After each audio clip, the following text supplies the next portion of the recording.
Matinding pasabog ang inihayag ni Vice President Inday Sara Duterte sa isang mainit na press conference na ginanap ngayong araw. Isa-isang binunyag ni Vice Presidente ang mga kontrobersyal na issue na matagal nang tinatago umano sa likod ng administrasyon ni Pangulong Kuting Jr. Sa kanyang talumpati, diretsahan niyang tinawag ang ilang opisyal kabilang na si General Torre na bahagi umano ng mga kadiwalian at pagsasamantala sa kapangyarihan. Ayon kay VP Sara, hindi na siya mananahimik sa gitna ng mga nangyayaring irregularidad sa gobyerno. Inisa-isa niya ang mga aligasyon ng korupsyon, kapabayaan sa serbisyo at umano'y manipulasyon sa ilang programa para lamang sa pansariling interes ng iilang opisyal. Binanatan din niya si General Torre kaugnay sa umano'y pag-abuso sa kapangyarihan ng pulisya at tahasang pagsuporta sa mga hakbang ng administrasyon kahit ito'y labag sa batas. Hindi rin pinalampas ni VP Sara si Pangulong Kuting Jr. na kanyang pinasaringan sa umano'y pagiging bulag sa mga pagkukulang ng kanyang mga tauhan. Nabigla ang publiko sa tapang at prangkang pahayag ni VP Sara na ayon sa ilang political analyst ay posibleng senyales ng mas malalim na bangayan sa loob mismo ng gobyerno. Habang nananatiling tahimik ang kampo ni Pangulong Kuting Jr. at General Torre, mas lumalakas ang panawagan ng taong bayan para sa imbestigasyon at pananagutan. Sa mga susunod na araw, inaasahang lalong iinit ang politika sa bansa kasunod ng pasabog nito ni VP Sara Duterte. At yan na ang balitang ating pagkakatutupan. Ngunit bago ang lahat, sunodin mo subscribe at hit ang notification bell para sa patuloy na pagtutok sa mga silip ng bagong balita dito lamang sa tunay na boses ng masa. Makinig sa State of the Nation address ni BBM. Sabi niya po ay handa ang Kamara, ay welcome kayo sakaling dadalo kayo sa SUNA. Full comment on this now.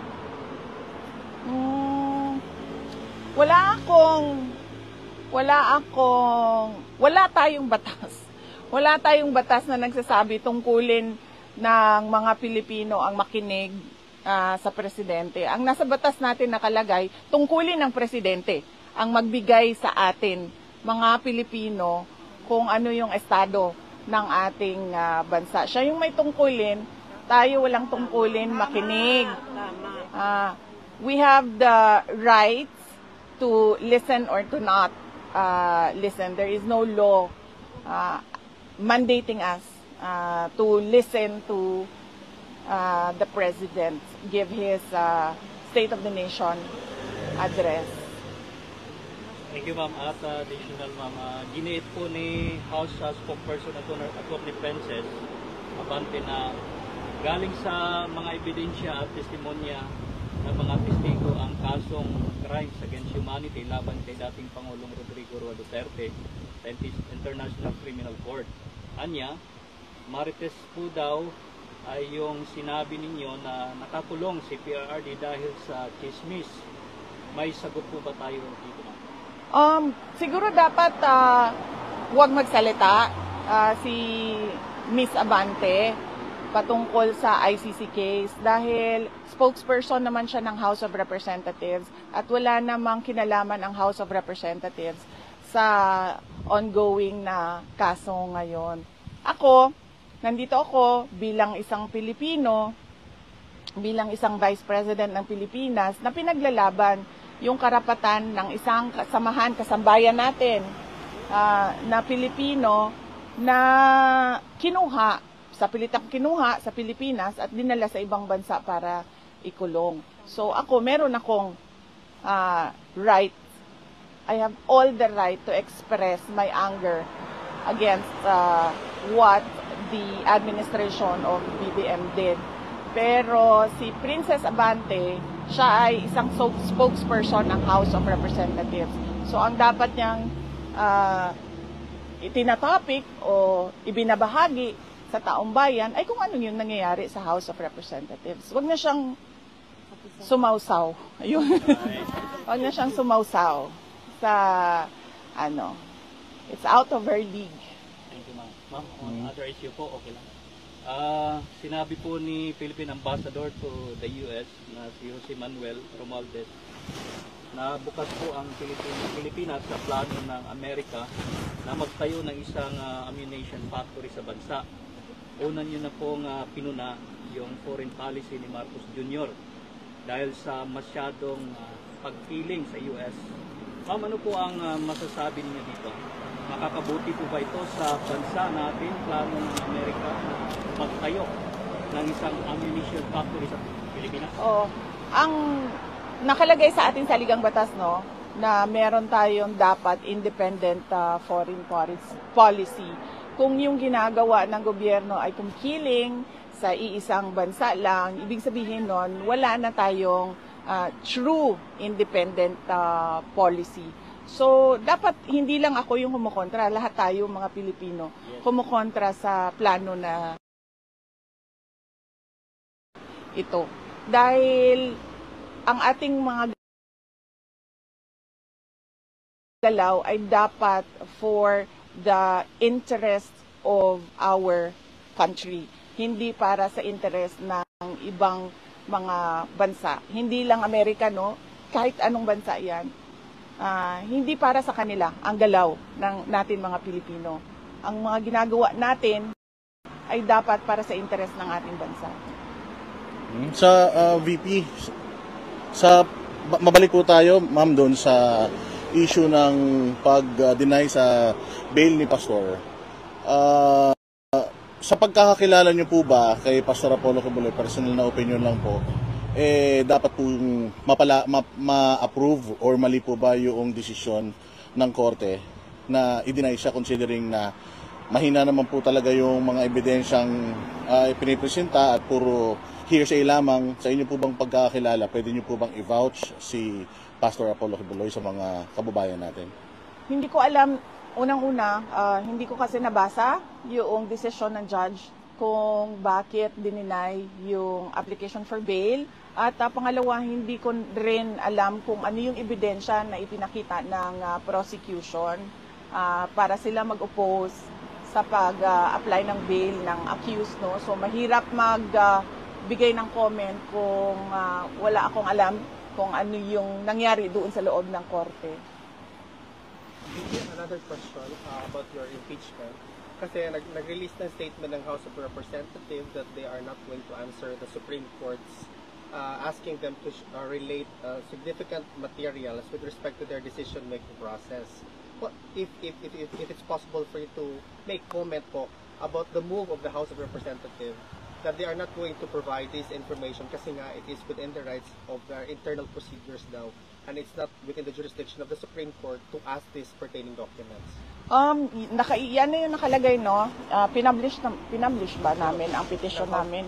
Nag-release ang House of Representatives? No, ang petition namin, nakalagay lahat doon sa petition namin. Nakalagay lahat doon sa petition namin sa Supreme Court kung ano yung sinasabi namin na labag sa batas na ginawa nila. At syempre, dahil korte yon ay kailangan mabigyan din ng pagkakataon yung kabilang kampo na magbigay ng mga hinihingi ng korte. At nandun pa rin kami sa sinasabi namin na mali yung ginawa nila. Labag siya sa konstitusyon, labag siya sa batas, at lalong-lalo na nilabag nila yung karapatan ko na na maging fair yung proseso ng pag-file ng impeachment. Any question? Madam VP, bumabaha po ngayon sa Pilipinas dahil sa bagyo at alam naman po natin na meron po isang congressman from Bicol ang nagpo-propose na imbestigahan po yung Dolomite Beach na dahilan daw po ng pagbabaha sa Metro Manila. Oo. So maraming pong ulit baha ngayon, baka ibintang din po yan kay Pangulong Duterte dahil alam naman natin na yung Dolomite Beach isa po sa mga projects ni Pangulo. Oo, hindi na ako magtataka kung lahat ng ginawa o lahat ng ginagawa ni dating Pangulong Duterte ay imbestigahan ng administrasyon ngayon. At hindi na rin tayo magtataka kung lahat noong mga nangyayari ay sasabihin nila na kaparte yan ng war on drugs. At kasalanan yan ni President Duterte. Kasi nga, sinabi ko na, ang ginagawa kasi nila is political scapegoating. Ibig sabihin, ayaw nila tanggapin yung obligasyon, ayaw nila ibigay yung accountability sa mga problema. Tulad ng pagbaha, dapat kasi ang sasabihin mo niyan ay ano ba ang dahilan kung bakit nababaha? Ano ba ang plano natin para sa susunod na bagyo ay hindi nababaha? At paano ba natin i-implement yung plano natin na paniguraduhin natin na hindi na nasa-stranded o hindi na nabibiktima ng pagbaha yung mga tao. Ganun dapat ang sagot ng gobyerno. Hindi yung magtuturo sila ng ibang tao. Kasi nililihis nila yung attention ng tao sa totoong problema. VP Inday, I would like, on behalf of the Filipino people, we would like to thank you and the Office of the Vice President for extending the Libre Sakay program po, because it has actually elevated a lot and helped a lot of people, especially those areas na talagang threatened itong Libre Sakay. Do you have a message to those people, ma'am? We're very thankful for this program na-extend pa siya. Yes. Oh, well, kung gaano man kaliit, kahit gaano man kaliit yung project namin, so as long as magagawa namin, ay itutuloy yan ng Office of the Vice President. At sa ngayon, nabasa ko sa reporting kanina doon sa aming group chat sa opisina ay nagkikater ang, kasi peak hours lang yung libreng sakay, pero ngayon may emergency dahil marami ang stranded dahil sa baha. So nagtuloy-tuloy yung pagtakbo ng bus para tulungan yung mga na-stranded doon sa kanilang mga assigned routes. Thank you, VP. Salamat. May bago pong statement, VP, si General Torre, tungkol sa mga DDS, wala daw utak. At saka ang mga DDS daw at ang mga Duterte ay anti-government. At isa pa, nananawagan siya ng pagkakaisa, and sinasabi din niya na ICC na ang pinaka-fair. Ano pa daw ba ang nire-request natin, bakit gusto pa nating pauwiin si Pangulong Duterte? Nasa ICC na, which is ang pinaka-fair daw po na korte sa buong mundo. Lagi ko naman na yung sinasabi pag mayroong nagsasabi sa akin na baliw ako, or may nagsasabi sa akin na kahit ano, tulad niyan, may nagsasabi sa atin na bobo tayo, parang sabihin na lang natin, it takes one to know one, so kung bobo kami, bobo ka din. Tayo lang yan. Tayo lang yan. Mas bobo ka. Apply natin. Bobo tayo, mas na. Sabi ni Marcos na yung tubig, baka ipunin. Para magamit pa natin sa taksuyo.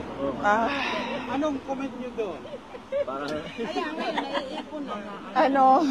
Yun ang isolba niya para... Opo, ipunin po natin lahat, tapos i-deliver po natin sa Malacanang para po may mainom siya. Iniinom na siya ng tubig baha. Opo. Ma'am, siya kaya susuyok nun. Ganun na po ang gagawin natin. Ipunin natin lahat, i-deliver natin sa Malacanang para meron silang mainom doon. Ma'am, okay lang. Kasama ba sa option kay PRRD ang suggestion ni Atty. Harry Roque katong domestic legal remedy? Napag-usapan namin yan, at ang napag-usapan namin magkakapatid ay one after the other ang remedies, hindi sabay-sabay. Ma'am, At alam ni Atty. Harry Roque yan. Alam niya. Dahil ilang beses na yan napag-usapan. ma'am, na kay na hinumduman nga tabang ni Pastor Kibuloy sa panahon sa eleksyon kay BBM. O importante ba ang ma'am kanang utang na loob sa mga Pilipino? Sa mga Pilipino, yes, utang na loob, delikadesa, malaki sa atin yan, delikadesa, utang na loob, bayanihan, yan yung mga core traits ng mga Pilipino. Kasama na ang pagiging hospitable. Yes. Core traits yan siya ng mga Pilipino. Nakay na hinumduman katong gitabang ni Pastor Kibuloy sa panahon sa eleksyon ni BBM. Oh yes, nag-endorse si Pastor Kibuloy kay President Marcos noong 2022. At nandoon ako the day na nag-endorse siya. Kasi bago kami umalis ng Davao City, dumaan kami sa simbahan, sa Catholic Church, dan dumaan din kami kay Pastor Apollo Kibuloy at nag-prayer siya Nag-pray siya para sa akin at nag-pray siya para kay President Marcos. Meron akong nabasa na tumulong siya bago pa yung presidential elections sa Senate run ata ni President Marcos. Ngano di ay? Kay administrasyon man na nagipit siya karon but pa sa buhay. Ano sila? Mangga nga. Mangga nga. Mangga. Comment lang ma'am nga, ang President sa America is i-invite si PBBM before sa zona niya. Supposedly, wala ka pala ma'am, nag-invite siya karon sa Pag-usapan daw ang Gi-invite tariff. siya? yes, Asa ang pinakalit. invitation letter? Hey! So,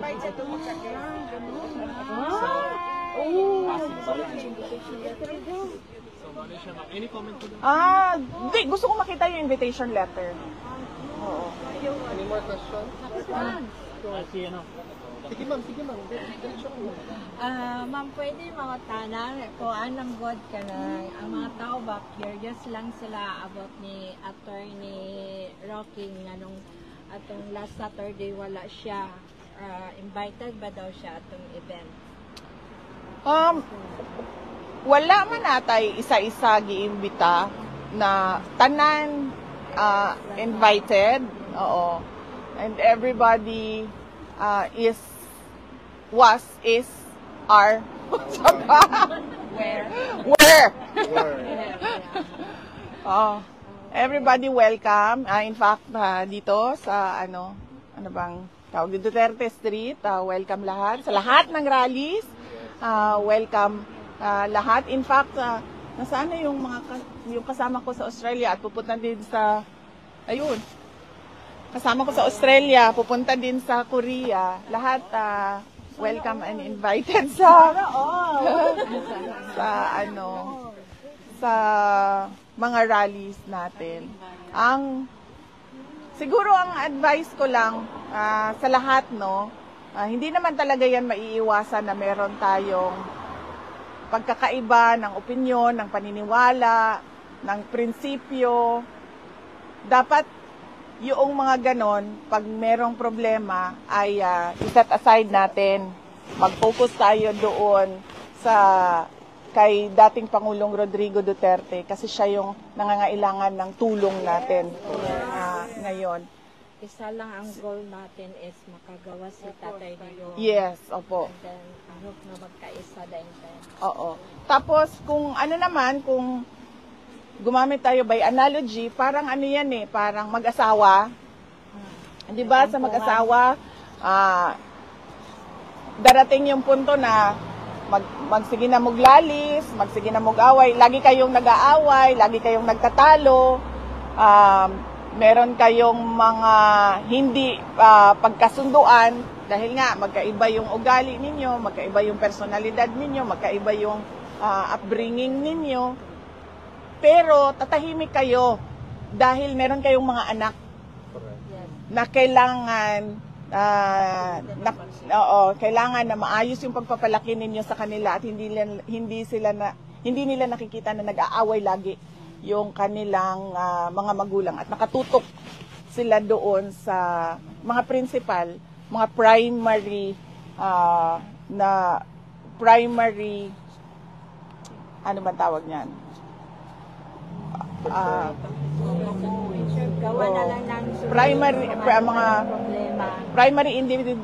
primary individuals doon sa relationship. Sa isang marriage, hindi kasi pag meron na kayo, kung kayo lang dalawa, kayo yung dalawa. Pero pag may anak na kayo, hindi na kayo yung dalawa ang importante. Ang importante na ay yung anak ninyo. Ganun din yun sa atin. Meron marami tayong pagkakaiba. Pero hindi tayo ang importante dito. Ang importante dito ay si President Duterte. Ganun yun. Parang ganun yun. Pwede pang love na lang o hindi pwede? One more. Always naman love, di ba? Mag-love na lang daw. Hindi pwede love kasi PM. VP, sa issue Sige. May question pa. sa issue po ni alias Rene, kasama po sa kanyang testimonya before, na kayo daw pong dalawa ni Pangulong Duterte ay inaabutan ng baril sa Glory Mountain sa Davao at nag-recant po siya. Kayo po ba ay mananawagan sa mga taga-Senado at mga kaalyado natin sa Senado na maimbestigahan yung recantation na yon ni alias Rene para ma-clear po yung inyong pangalan? Definitely. Kung hindi lang panawagan para maimbestigahan. Kung kailangan kung kailangan mag-file ng kaso sa mga nagpilit na mag-present ng witness na hindi makatotohanan ang sinabi, ay dapat mag-file ng kaso. Kayo po ma'am, since kayo po yung subject doon sa isa pa sa mga subject nung pagsisinungaling niya, gusto nyo rin po bang mag-file ng reklamo doon sa alias Rene? No, ang dami, sa totoo lang, kung gusto ko lang mag-file, ang dami ko nang na-file ng kaso dahil ang dami ko ng causes of action, sa totoo lang, under Philippine laws. Libel, cyber libel, harassment, threats, dami na. Pero wala akong pinafailan ng kaso. Bakit? Kasi paniwala ko, pag ikaw ay nakaupo dyan bilang Vice President, ay kahit sino pa yan, mangyayari talaga yan sa iyo dahil mainit, matindi, madumi ang politika sa Pilipinas eh. So, mangyayari yan sa iyo. So, kung every time merong cause of action, tulad yan, kunwari, merong cause of action dyan, mag-file ako ng kaso, maubos ang oras ko. 1,000 kaso ang complainant ako. At dahil lang yon sa aking katayuan bilang Vice President. Tapos susunod pa, Presidente, anak ako. Tapos,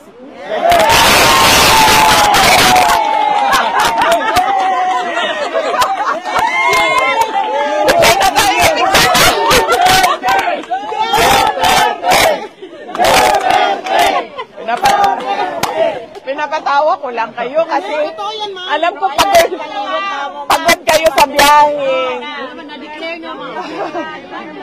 Pagod kayo sa biyahe. Nainitan, naulanan. So pinapatawa ko lang kayo. We are waiting for ma'am? December of next year. Sarah Movement UK. Para yan sa presidential soon sa 2028 for President Sara Movement. Sabi ni kanina, napag-usapan namin yan eh. Yung 2028 elections, sabi niya, kung gusto mong tumakbo ka, isa ako sa, hindi isa ako. Sabi niya, ako ang pinakaunang mag-contribute at tumulong sa iyo. Sabi niya, sana lang ay nasa labas na ako sa kampanya, kasi gusto kong mangampanya, pero sabi niya, pag sinabi mo sa akin na tatakbo ka, sabi niya, ako yung unang tutulong. Ba't po kaya nagbago isip niya, ma'am? Bakit po kaya nagbago isip ni PRD? Kasi dati ayaw kanyang patakbuhin. Ang discussion kasi kanina, ano ba yun? BBM yan eh.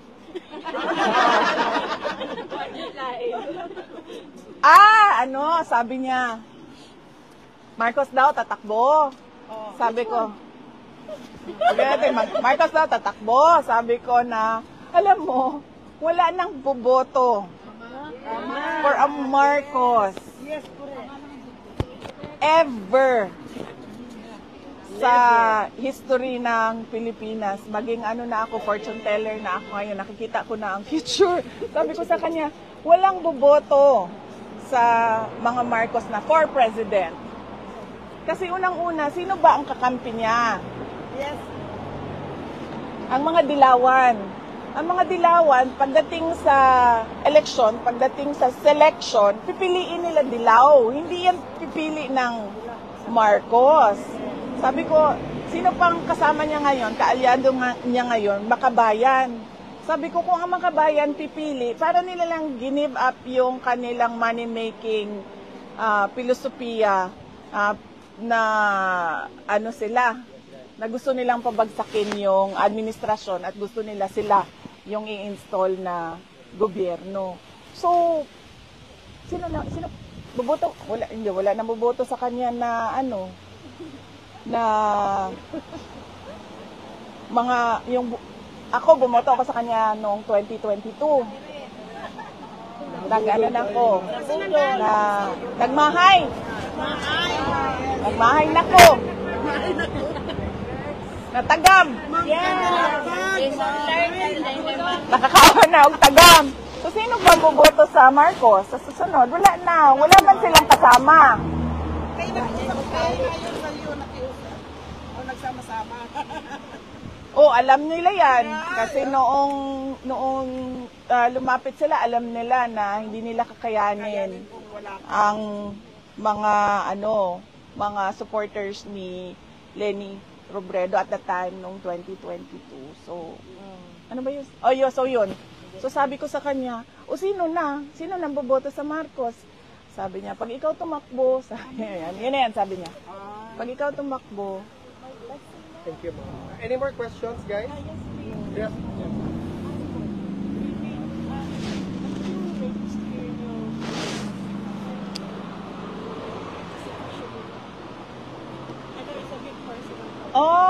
Greatest fear ko ay, unang-una, syempre, pag merong simbak ko na ay mahitabo saya sa sulod, na ay may mangyari sa kanya sa loob na wala ako dito, so kailangan ko pa magbiyahe ng 16 hours para makaabot ka agad dito.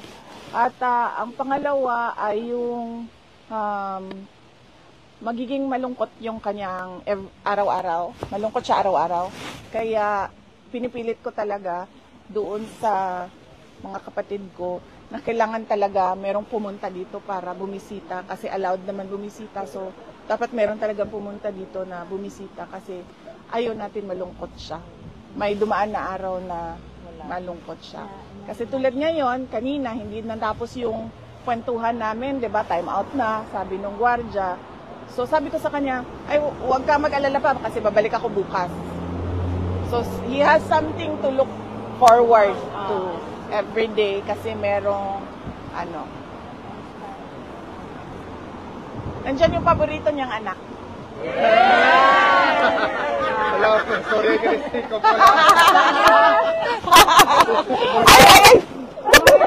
Paborito ng yapon ka niya, ma'am, di ba? Ha? Paborito ng yapon ka Ni PRD? Yeah. Hindi, claim ko lang yun. Dili, Claim ko lang. Wala naman sigurong magulang nagsasabi na may paborito siyang anak. Wala, diba? Wala siguro. nag-care lang siguro siya sa iyo, pero ang yung care, di na-show ba? Bale, ang care niya, instead na ipakita niyang love-love, nangusi na lang. Mangusi. One question, ma'am. Kumusta na po yung mother niyo po, si Elizabeth? Kasi the last time she really wants to go home. Oo. Kahit ako man, sabi ko nga sa kaibigan ko kagabi, kasi nagtanong siya kung ano daw yung, kailan daw ako uwi sa Pilipinas kasi kailangan mag-meeting, mga ganun. Sabi ko, alam mo, paniwala ko, nararamdaman ko na kung ano yung nararamdaman ng mga OFW. Yung, alam mo yun, yung uwi ka na, pero hindi ka pwede umuwi. Ganun yung ano ko. Oo. Tapos ang ano pa sa akin, ang mas worst pa sa akin ay yung nakatira ka ba sa hotel, tapos lilipat na naman ng hotel kasi security, 'di ba? So lilipat na naman ng hotel. So tapos yung kama ko kasi sa Pilipinas, matigas siya. Matigas. Kasi para hindi sumakit yung likod, tsaka hindi sumakit yung... Tapos madaming hotel, halos siguro lahat ng hotel, malambot yung kama nila. Magandang balita ang hatid namin sa inyo ngayong araw. Sa pagtatapos ng aming balitaan, nagbigay kami ng mga mahalagang impormasyon. Maraming salamat sa pagtutok at pagsuporta sa aming programa. Huwag kalimutang manatili sa mga susunod na araw para sa mga bagong balita at mga kwento na dapat nating abangan. Mula sa Boses ng Masa, magandang araw Pilipinas!